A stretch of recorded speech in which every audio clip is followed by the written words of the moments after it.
Hello everyone, this is Alex Smith. Welcome to knowledge the ambition. स्वागत है आपका knowledge the ambition के इस सेशन में।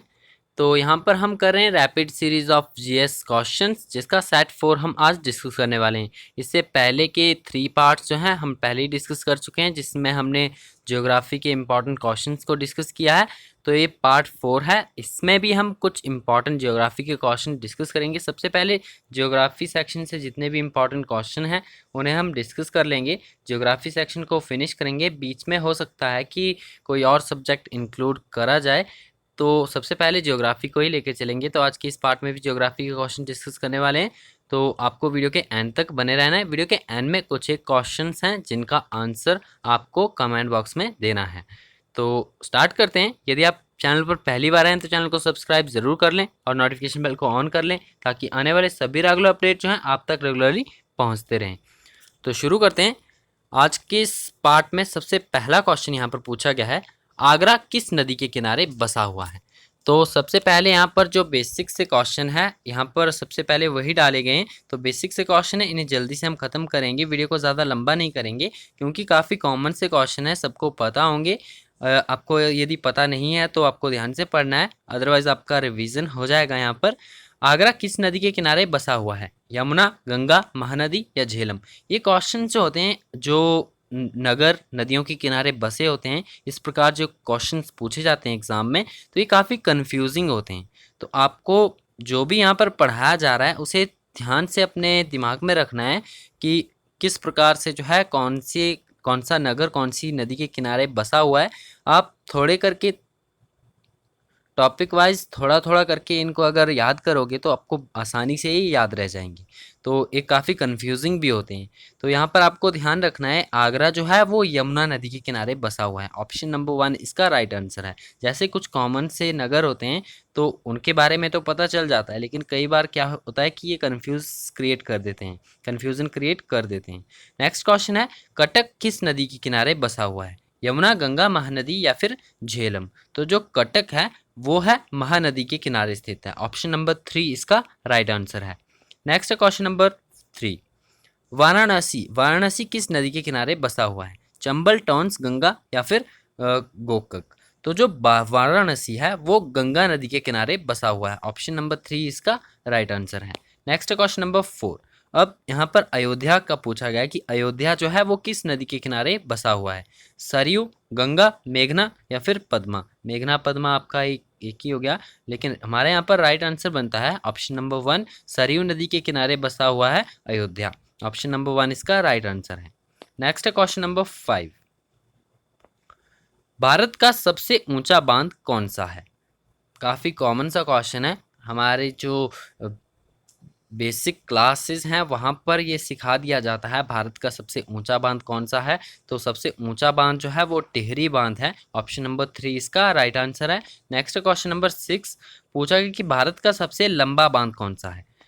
तो भारत का जो सबसे लंबा बांध है वो है हीराकुंड बांध। ऑप्शन नंबर 2 इसका राइट आंसर है। नेक्स्ट क्वेश्चन नंबर 7, हीराकुंड बांध किस राज्य में स्थित है। हीराकुंड बांध जो है वो किस राज्य में स्थित है, उत्तर प्रदेश में, असम में, मेघालय में या फिर उड़ीसा में। तो ऑप्शन नंबर 4 इसका राइट आंसर है, उड़ीसा में स्थित है। और ये किस नदी के ऊपर बना है, ये महानदी के ऊपर स्थित है। महानदी के ऊपर स्थित है, ये भी आपको ध्यान में रखना है। Next question number 8, Jawahar Sagar बांध किस नदी पर निर्मित है। अब जवाहर सागर बांध के बारे में पूछा गया है, तो जवाहर सागर बांध जो है वो चंबल नदी पर स्थित है। ऑप्शन नंबर 3 इसका राइट आंसर है। नेक्स्ट क्वेश्चन नंबर 9 पूछा गया है, मैटूर बांध निम्न में से किस नदी पर बनाया गया है। आपका यहाँ पर क्वेश्चन इस प्रकार से है कि मैटूर बांध जो है वो निम्न में से किस नदी पर बनाया गया है, कोसी नदी पर, दामोदर नदी पर, कावेरी या फिर गंगा। तो मैटूर बांध जो है वो कावेरी नदी पर बना है। ऑप्शन नंबर 3 इसका राइट आंसर है। नेक्स्ट क्वेश्चन नंबर 10, भारत की सबसे बड़ी बहुउद्देशीय नदी घाटी परियोजना कौन सी है, भाखड़ा नंगल परियोजना, जवाहर सागर परियोजना, पेरियार जल विद्युत परियोजना या फिर जायकवाड़ी परियोजना। तो भारत की जो सबसे बड़ी बहुउद्देशीय नदी घाटी परियोजना है वो कौन सी है, यह है आपकी भाखड़ा नंगल परियोजना। ऑप्शन नंबर 1 इसका राइट आंसर है। नेक्स्ट है क्वेश्चन नंबर 11, नाथपा झाकड़ी परियोजना किस राज्य में स्थित है। तो नाथपा झाकड़ी परियोजना जो है वो हिमाचल प्रदेश में स्थित है। ऑप्शन नंबर 2 इसका राइट आंसर है। नेक्स्ट है क्वेश्चन नंबर 12, तपोवन और विष्णुगढ़ जल विद्युत परियोजनाएं किस राज्य में स्थित है? ये इंपॉर्टेंट है, कई बार न्यूज़ में भी रहती हैं, तो आपको पता होना चाहिए। तपोवन और विष्णुगढ़ जल विद्युत परियोजनाएं जो है वो किस राज्य में स्थित है? तो ये स्थित है उत्तराखंड में। ऑप्शन नंबर 4 इसका राइट आंसर है। नेक्स्ट क्वेश्चन नंबर 13, पल्लीवासल परियोजना किस राज्य में स्थित है? तो पल्लीवासल परियोजना जो है ये मेनली मदिरा पूजा नामक नदी पर स्थित है, और ये नदी कहाँ पर है? केरल में है। ऑप्शन नंबर 3 इसका राइट आंसर है। नदी का नाम आपको याद रखना है, कुछ इस प्रकार से है आपका मुदिरा पूजा, और ये केरल राज्य में पड़ती है। ऑप्शन नंबर 3 इसका राइट आंसर है। नेक्स्ट क्वेश्चन नंबर 14, उत्तराखंड की सबसे ऊंची पर्वत चोटी कौन सी है?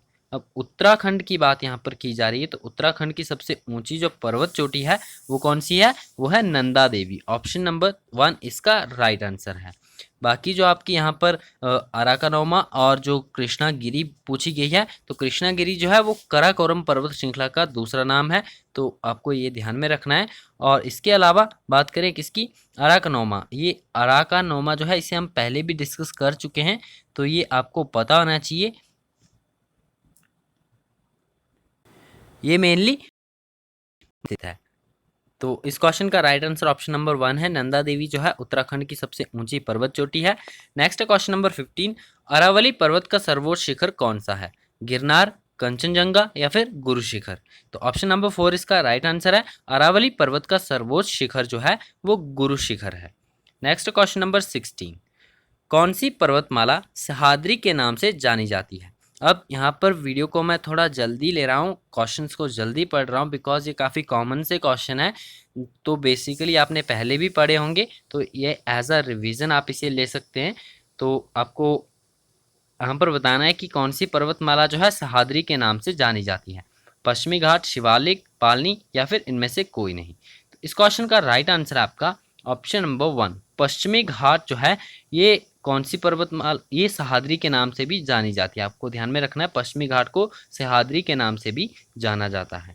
और इसके अलावा बात करें यहाँ पर पालनी की, तो पालनी जो है वो कोडाई कनाल जो है, ये क्वेश्चन आपका पालनी से इसी प्रकार से पूछा जाता है कि कोडाई कनाल जो है वो किस पर्वत श्रृंखला में स्थित है? तो ये पालनी में स्थित है, ये आपको ध्यान में रखना है। ये रिपीटेड क्वेश्चन है, कई बार एग्जाम में देखा गया है। नेक्स्ट क्वेश्चन नंबर 17, कार्डिमम पहाड़ी कहाँ पर स्थित है? कार्डिमम हिल्स जो है वो कहाँ पर स्थित है, जिसे इलायची की पहाड़ियाँ कहा जाता है? तो ये केरल में स्थित है। ऑप्शन नंबर 3 इसका राइट आंसर है। नेक्स्ट है क्वेश्चन नंबर 18, शेवराय की पहाड़ियाँ कहाँ पर स्थित हैं? शेवराय की पहाड़ियाँ कहाँ पर स्थित है? तमिलनाडु में स्थित है। ये ऑप्शन नंबर 2 इसका राइट आंसर है। नेक्स्ट क्वेश्चन नंबर 19, किस पर्वत को जो है सागर माथा के नाम से भी जाना जाता है? नंदा देवी को, केटू, माउंट एवरेस्ट या फिर गुरु शिखर? तो ऑप्शन नंबर 3 इसका राइट आंसर है। माउंट एवरेस्ट को जो है वो है सागर माथा के नाम से, और एक और नाम इसका आपको ध्यान में रखना है, चोमोलुगमा, कुछ इस प्रकार का नाम है इसका, चोमोलुगमा।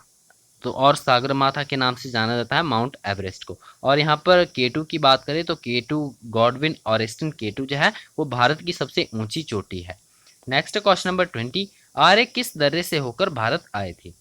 बोरघाट दर्रा, नाथुला दर्रा, बनिहाल दर्रा या फिर खैबर दर्रा? तो ऑप्शन नंबर 4 इसका राइट आंसर है। आर्य जो थे वो खैबर दर्रे से होकर जो है भारत आए थे। और ये खैबर दर्रा कहाँ पर स्थित है? ये पाकिस्तान व अफगानिस्तान के बीच में स्थित है। और यहाँ पर बात करें नाथुला दर्रा की, तो इससे पहले हम पिछली वीडियो में नाथुला दर्रा से इम्पॉर्टेंट क्वेश्चन डिस्कस कर चुके थे कि कौन सा दर्रा जो है 2006 में भारत व चीन के व्यापार को बढ़ाने के लिए खोला गया था, तो ये नाथुला दर्रा था। तो ये भी आपको ध्यान में रखना है। नेक्स्ट क्वेश्चन नंबर 21, प्रसिद्ध स्वाहर सुरंग का नाम किस प्राकृतिक दर्रे को दिया गया है? आपके ऑप्शन यहाँ पर सेम ही है, आपको बताना है कि जवाहर सुरंग का नाम जो है किस प्राकृतिक दर्रे को दिया गया है। तो इस क्वेश्चन का राइट आंसर है आपका ऑप्शन नंबर 3, बनिहाल दर्रा। बनिहाल दर्रा जो है इसे स्वाहर जुरंग नहीं, आपका सुरंग है, प्रसिद्ध जवाहर सुरंग का नाम दिया गया है। नेक्स्ट है क्वेश्चन नंबर 22, भारत के किस राज्य से उत्तरी पूर्वी मानसून से वर्षा होती है? आपको बताना है उत्तरी पूर्वी मानसून से जो है भारत के किस राज्य में वर्षा होती है? तमिलनाडु में, छत्तीसगढ़ में, पश्चिम बंगाल में या फिर राजस्थान में? तो इस क्वेश्चन का राइट आंसर आपका ऑप्शन नंबर 1 तमिलनाडु में। जो उत्तरी पूर्वी मानसून से वर्षा होती है वो भारत के तमिलनाडु राज्य में होती है। ऑप्शन नंबर 1 इसका राइट आंसर है। नेक्स्ट क्वेश्चन नंबर 23, भारत का प्रथम बाघ संरक्षित स्थल कौन सा है? तो भारत का जो सर्वप्रथम बाघ संरक्षित स्थल है कौन सा है? वो है जिम कॉर्बेट। ऑप्शन नंबर 2 इसका राइट आंसर है। नेक्स्ट क्वेश्चन नंबर 24, भारतीय वानस्पतिक सर्वेक्षण विभाग का मुख्यालय कहाँ पर स्थित है? तो भारतीय वानस्पतिक जो सर्वेक्षण विभाग है इसका मुख्यालय कहाँ पर स्थित है? ये स्थित है आपका कोलकाता में। ऑप्शन नंबर 4 इसका राइट आंसर है। और इससे एक और पॉइंट आपको याद रखना है, इसकी स्थापना जो है वो 1970 में की गई थी। और इससे पिछली वीडियो में हमने जो है भारतीय प्राणी विज्ञान सर्वेक्षण से एक क्वेश्चन डिस्कस किया था कि इसका मुख्यालय कहाँ पर है। तो इसका मुख्यालय जो भारतीय प्राणी विज्ञान सर्वेक्षण है इसका मुख्यालय भी कोलकाता में स्थित है और इसकी स्थापना 1916 में हुई थी। तो भारतीय वानस्पतिक सर्वेक्षण विभाग का मुख्यालय भी कोलकाता में और इसकी स्थापना जो है वो 1970 में हुई थी। नेक्स्ट क्वेश्चन नंबर 25, निम्न में से कौन सा अभ्यारण्य जंगली हाथियों के लिए प्रसिद्ध है? पेरियार, काजीरंगा, जिम कॉर्बेट या फिर नागार्जुन सागर? तो इस क्वेश्चन का राइट आंसर आपका ऑप्शन नंबर 1 पेरियार जो है, पेरियार अभ्यारण्य जो है ये जंगली हाथियों के लिए प्रसिद्ध है। नेक्स्ट क्वेश्चन नंबर 26, बुक्सा बाघ परियोजना भारत के किस राज्य में स्थित है? पश्चिम बंगाल में, गुजरात में, महाराष्ट्र में या फिर उड़ीसा में? तो जो बुक्सा बाघ परियोजना है ये भारत के किस राज्य में स्थित है? ये पश्चिम बंगाल में स्थित है। ऑप्शन नंबर 1 इसका राइट आंसर है। नेक्स्ट क्वेश्चन नंबर 27, भारत में किस प्रकार की मिट्टी सर्वाधिक पाई जाती है? रेगड़ मिट्टी, जलोढ़ मिट्टी, लैटराइट मिट्टी या फिर दोमट मिट्टी? तो भारत में जो है किस प्रकार की मिट्टी सबसे अधिक पाई जाती है? वो पाई जाती है आपकी जलोढ़ मिट्टी। ऑप्शन नंबर 2 इसका राइट आंसर है। जलोढ़ मिट्टी जो है वो भारत में सबसे अधिक पाई जाती है और भारत की सबसे महत्वपूर्ण मिट्टी भी है ये। और इसके अलावा जो है जलोढ़ मिट्टी से तो जलोढ़ मिट्टी में जो होता है वो पोटाश की मात्रा भी सबसे अधिक होती है। तो ये भी आपको इससे ध्यान में रखना है। नेक्स्ट है क्वेश्चन नंबर 28, किस मिट्टी में आयरन व सिलिका सबसे अधिक पाया जाता है? रेगड़ मिट्टी में, जलोढ़ मिट्टी में, लेटराइट मिट्टी में या फिर दोमट मिट्टी में?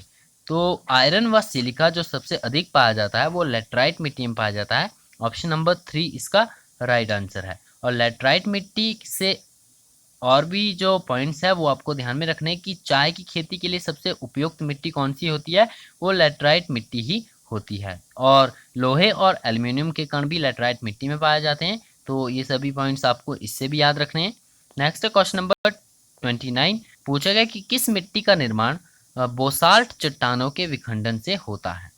तो बोसाल्ट चट्टानों के विखंडन से किस मिट्टी का निर्माण होता है? तो ये होता है आपका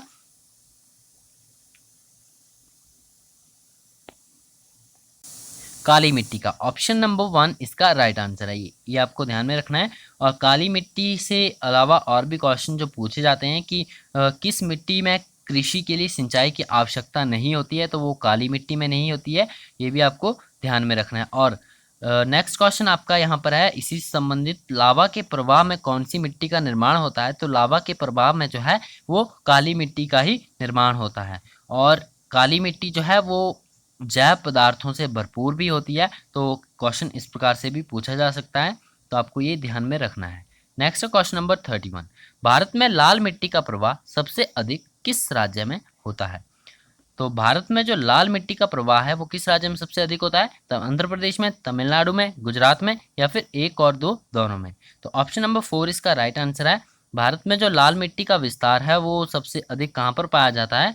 ये पाया जाता है आपका आंध्र प्रदेश और तमिलनाडु दोनों में पाया जाता है सबसे अधिक। तो ऑप्शन नंबर 4 इसका राइट आंसर है। नेक्स्ट है क्वेश्चन नंबर 32, गंगा में जलोढ़ मिट्टी भूमि की सतह से कितने नीचे तक पाई जाती है? गंगा नदी की बात की जा रही तो इसमें जो है भूमि की सतह से कितने नीचे तक जो है जलोढ़ मिट्टी पाई जाती है? फर्स्ट थिंग आपको ध्यान में रखना है कि गंगा के सतह, भूमि की सतह में के नीचे जो है वो जलोढ़ मिट्टी पाई जाती है और ये 600 मीटर नीचे तक पाई जाती है। ऑप्शन नंबर 1 इसका राइट आंसर है। नेक्स्ट क्वेश्चन नंबर 33, भारतीय कृषि अनुसंधान परिषद ने मिट्टी को कितने वर्गों में बांटा है? तो भारतीय कृषि अनुसंधान परिषद ने जो है मिट्टी को कुल 8 वर्गों में बांटा है। ऑप्शन नंबर 3 इसका राइट आंसर है। नेक्स्ट क्वेश्चन नंबर 34, पूछा गया है जो फसल अक्टूबर में बोई जाती है और अप्रैल में काट ली जाती है क्या कहती है? रबी की फसल, खरीफ की फसल, जायद की फसल या इनमें से कोई नहीं? तो इस क्वेश्चन का राइट आंसर आपका ऑप्शन नंबर 1। ये फसलों के प्रकार है, किस प्रकार से फसलों को डिवाइड किया गया है सीजन्स के अकॉर्डिंग। तो आपको ये ध्यान में रखना है, अक्टूबर में बोई जाने वाली फसल जिसे कि अप्रैल में काट लिया जाता है वो रबी की फसल कहलाती है। इसके अलावा जो फसल जुलाई में बोई जाती है और अक्टूबर में काटी जाती है उसे खरीफ की फसल कहते हैं। और जो फसल जो है रबी और खरीफ की फसल के बीच में तैयार की जाती है उसे जायद की फसल कहते हैं। तो आपको ये सभी पॉइंट्स जो है वो ध्यान में रखने हैं। नेक्स्ट क्वेश्चन नंबर 35, पूछा गया है खरबूजा, ककड़ी व खीरा, खीर नहीं खीरा होगा यहाँ पर। तो खरबूजा, ककड़ी व खीरा आदि जो है किस प्रकार की फसलें हैं? तो ये जो है खरीफ की फसलें हैं, ये सभी जो है अक्टूबर में बोई जाती है और अप्रैल में काट ली जाती है। मेनली ये काटी तो अप्रैल में नहीं जाती है लेकिन मेनली बोई अक्टूबर में ही जाती है। तो आपको ये ध्यान में रखना है, ये सभी जो है सॉरी यहाँ पर खरीफ की नहीं, ये जायद की फसलें हैं। बिकॉज ये जो है रबी की फसलों और खरीफ की फसलों के बीच में बोई जाती हैं तो ये जायद की फसलें कहलाती है। तो इस क्वेश्चन का राइट आंसर आपका ऑप्शन नंबर 3 है, जायद की फसल है खरबूजा, ककड़ी और खीरा। नेक्स्ट क्वेश्चन नंबर 36, पूछा गया है हरित क्रांति का आरंभ कब हुआ था? 1971-72 में, 1969-70, 1965-60 या फिर 1967-68 में? तो इस क्वेश्चन का राइट आंसर आपका ऑप्शन नंबर 4, जो हरित क्रांति का आरंभ हुआ था 1967 और 68 के बीच में हुआ था। नेक्स्ट क्वेश्चन नंबर 37, हरित क्रांति का जनक किसे कहा जाता है? डॉक्टर वर्गीस कुरियन को या फिर डॉक्टर MS स्वामीनाथन को? तो इस क्वेश्चन का राइट आंसर ऑप्शन नंबर 3 है, डॉक्टर MS स्वामीनाथन को जो है हरित क्रांति का जनक माना जाता है। और डॉक्टर वर्गीस कुरियन की बात करें तो डॉक्टर वर्गीस कुरियन जो है इन्हें दूध उत्पादन में श्वेत क्रांति लाने का श्रेय दिया जाता है। तो काफ़ी इम्पॉर्टेंट है, तो आपको ये दोनों जो है नाम याद रखने हैं किससे संबंधित है। नेक्स्ट क्वेश्चन नंबर 38, नीली क्रांति का संबंध किस उद्योग से है? मत्स्य उद्योग से, फल उद्योग से, कपड़ा उद्योग से या फिर इनमें से कोई नहीं? तो इस क्वेश्चन का राइट आंसर आपका ऑप्शन नंबर 1, जो नीली क्रांति का संबंध है वो मत्स्य उद्योग से है। नेक्स्ट आपका क्वेश्चन नंबर 39, श्वेत क्रांति किससे संबंधित है? झींगा उत्पादन से, दुग्ध उत्पादन से, गेहूं उत्पादन से या फिर इनमें से कोई नहीं? तो श्वेत क्रांति जो है वो दुग्ध उत्पादन से संबंधित है। ऑप्शन नंबर 2 इसका राइट आंसर है। नेक्स्ट है सुनहरी क्रांति, पूछा गया कि सुनहरी क्रांति किस फसल से संबंध रखती है? तो सुनहरी क्रांति जो है वो किस फसल से संबंध रखती है? ये रखती है आपका शहद उत्पादन से। ऑप्शन नंबर 4 इसका राइट आंसर है, बागवानी व शहद उत्पादन से संबंधित है सुनहरी क्रांति। नेक्स्ट है क्वेश्चन नंबर 41, गोल क्रांति किसके लिए चलाई गई? आलू उत्पादन के लिए, चाय उत्पादन के लिए, चावल उत्पादन के लिए या फिर शहद उत्पादन के लिए? तो गोल क्रांति जो है वो आलू उत्पादन के लिए मेनली चलाई गई थी। ऑप्शन नंबर 1 इसका राइट आंसर है। नेक्स्ट है क्वेश्चन नंबर 42, मूंगफली भारत में सबसे अधिक किस राज्य में उगाई जाती है? पंजाब में, गुजरात में, उत्तर प्रदेश में या फिर मध्य प्रदेश में? तो मूंगफली जो है वो किस राज्य में सर्वाधिक उगाई जाती है? ये उगाई जाती है गुजरात राज्य में। ऑप्शन नंबर 2 इसका राइट आंसर है। नेक्स्ट क्वेश्चन नंबर 43, कृषि को उद्योग का दर्जा देने वाला भारत का प्रथम राज्य कौन सा है? पंजाब, गुजरात, महाराष्ट्र या फिर मध्य प्रदेश? तो महाराष्ट्र वह राज्य है जो जिसने कि कृषि को उद्योग का दर्जा दिया था और सर्वप्रथम यही राज्य था जिसने कि कृषि को जो है उद्योग का दर्जा प्रदान किया था या दिया था। तो ऑप्शन नंबर 3 इसका राइट आंसर है। नेक्स्ट क्वेश्चन नंबर 44, भारत में ऑपरेशन फ्लड प्रथम का शुभारंभ कब हुआ था? ऑपरेशन फ्लड जो है ये पार्ट्स में कई बार चले हैं, तो आपको यहाँ पर पता होना चाहिए कि जो भारत में ऑपरेशन फ्लड है ये प्रथम का शुभारंभ जो है कब हुआ था।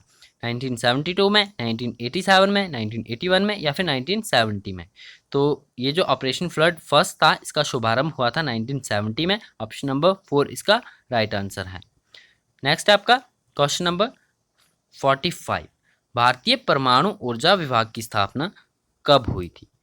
भारतीय परमाणु ऊर्जा विभाग की स्थापना कब हुई थी? तो ये थी 1954 में। ऑप्शन नंबर 1 इसका राइट आंसर है। और इससे इस प्रकार से भी क्वेश्चन पूछा जाता है, कई बार इसकी फुल फॉर्म पूछी जाती है। इसका नाम है डिपार्टमेंट ऑफ एटॉमिक एनर्जी, और कई बार जो है DAE का पूरा नाम पूछ लिया जाता है एग्जाम में। तो आपको ये पता होना चाहिए DAE का पूरा नाम क्या है, डिपार्टमेंट ऑफ एटॉमिक एनर्जी, जिसे परमाणु ऊर्जा विभाग कहा जाता है। और इसकी स्थापना जो हुई थी वो 1954 में हुई थी। नेक्स्ट है क्वेश्चन नंबर 46। सुएज नहर का राष्ट्रीयकरण कब हुआ था? 1960 में, 1956 में, 1970 में या फिर 1958 में? तो इस क्वेश्चन का राइट आंसर आपका ऑप्शन नंबर 2, 1966 में जो है सुएज नहर का राष्ट्रीयकरण हुआ था। नेक्स्ट है क्वेश्चन नंबर 47। पूछा गया है जकार्ता निम्न में से किस द्वीप पर स्थित है? ये सभी द्वीपों के नाम आपको यहाँ पर बताए गए हैं, बोर्नियो, शिकोंग, जावा या फिर हॉन्शू। तो इस क्वेश्चन का राइट आंसर है आपका ऑप्शन नंबर 3, जावा द्वीप पर स्थित है। जो जकार्ता है वो किस द्वीप पर स्थित है? वो जावा द्वीप पर स्थित है। तो ये आपको ध्यान में रखना है। ऑप्शन नंबर 3 इसका राइट आंसर है। नेक्स्ट है क्वेश्चन नंबर 48। किस देश में यूफ्रेटस व टिग्रिस नदियां बहती हैं? तो यूफ्रेटस और टिग्रिस दोनों नदियों के नाम हैं। आपको बताना है कि ये किस देश में बहती हैं। इंडोनेशिया में, वियतनाम में, ईरान में या फिर इराक में? तो इस क्वेश्चन का राइट आंसर आपका ऑप्शन नंबर 4, यूफ्रेटस और टिग्रिस नामक ये नदियां जो है वो इराक में बहती हैं। नेक्स्ट है क्वेश्चन नंबर 49।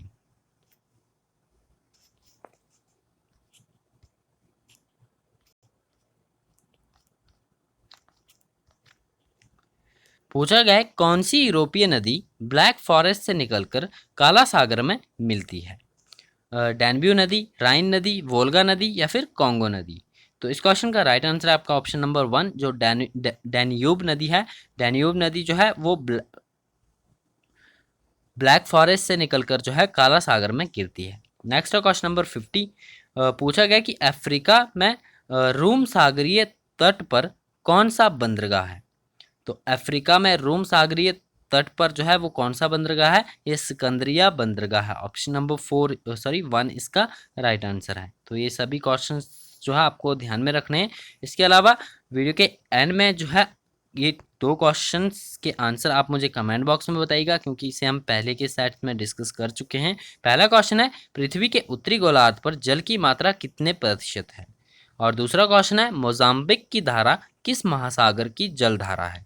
तो इन क्वेश्चंस के आंसर आप मुझे कमेंट बॉक्स में ज़रूर बताइएगा। यदि आपको आते हैं तो वेल, नहीं आते हैं तो आप इनका पता कीजिए। आप इन्हें गूगल में देख सकते हो। पृथ्वी के उत्तरी गोलार्ध पर जल की मात्रा कितने प्रतिशत है और मोजाम्बिक की धारा जो है किस महासागर की जल धारा है? तो आई होप आपके लिए सभी क्वेश्चंस बेनिफिशियल रहे। और यदि आपको वीडियो पसंद आए तो वीडियो को लाइक ज़रूर करना है। और इसके अलावा ये रैपिड सीरीज़ हमारी चलती रहेगी, तो आप चैनल पर बने रहें। यदि चैनल पर पहली बार आए तो चैनल को सब्सक्राइब जरूर कर लें और नोटिफिकेशन बेल को ऑन कर लें, ताकि आने वाले जितने भी इंपॉर्टेंट रेगुलर अपडेट्स हैं वो आप तक रेगुलरली पहुंचते रहें। तो आज के लिए इतना ही, मिलते हैं नेक्स्ट वीडियो में। Thanks for watching, best of luck for your bright future.